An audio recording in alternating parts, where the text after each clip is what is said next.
Assalamu alaikum wa rahmatullahi ta'ala wa barakatuhu masu sauraro daga wannan tasha ta mai suna komai da ruwan kayan MMY. Yau kuma insha Allah za mu kawo muku shiri ne akan takaitaccen bayani kan surar Ma'ida. Wannan sura ita ce surar Ma'ida, wasu kuma suna ce mata surar Uqudi. A cikinta akwai wata aya wadda take nuna cewa addini ya cika. Ita wannan ayar ta sauka ne ranar Arafat ta hajjin bankwana. Sura ta fara ne da kiran muminai kan su rika cika alkawari tsakanin su da 'yan uwansu da kuma tsakanin su da ubangijinsu. Sannan an bayyana irin abubuwan da aka haramta cin su. Akwai kuma umarni da kira kan a rika girmama guraren aikin hajji da watanninsa.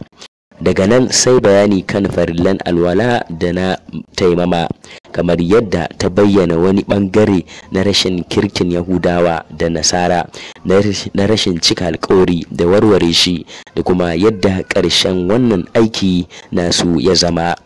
Sannan a cikinta dai akwai inda suka juya littafinsu suka ce wai su 'ya'yan Allah ne, kuma shi annabi Isa ɗan Maryamu Allah ne. A cikin wannan surar ne Allah ya tabbatar da ƙaryarsu ta nuna irin yadda aka haifi annabi Isa. An yi bayani dangane da hanyoyin da mumini zai bi don gyara kansa.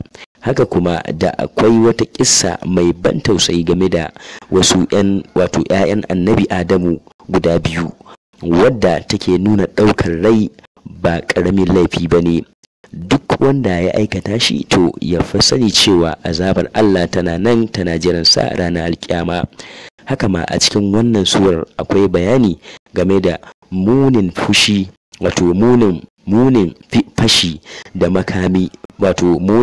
da makami da irin hukuncinsa, da kuma irin horon da za a yi wa barawo da barauniya.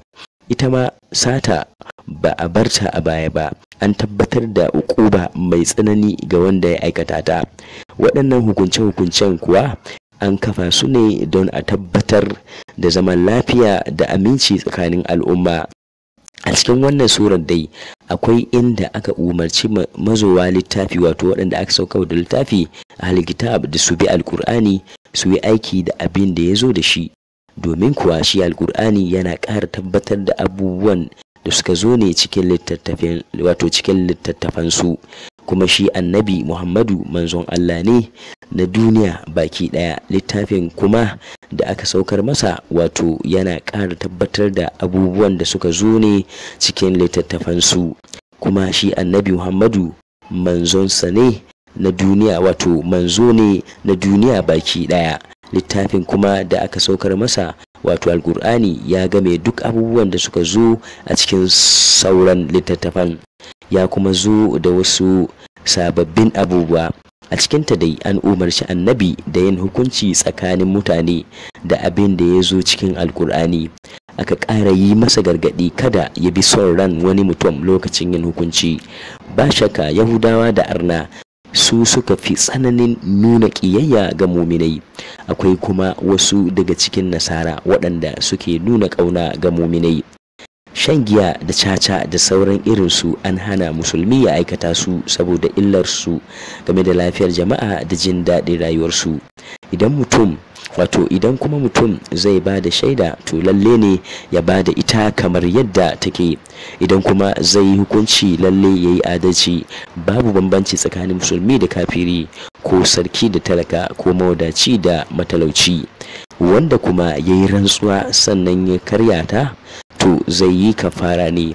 Haka kuma a cikinta dai duk an haramtawa wanda ya harama da hajji ko umara aikata wasu abubuwa. An kuma bayyana irin darajar da Ka'aba take da ita, da girman watan hajji.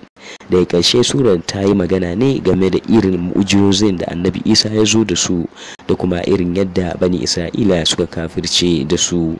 To masu sauraro, a takaice wannan shine bayani dangane da takaitaccen bayani kan surar Ma'ida. Mun gode, sai mun haɗu a cikin shirye-shiryenmu na gaba.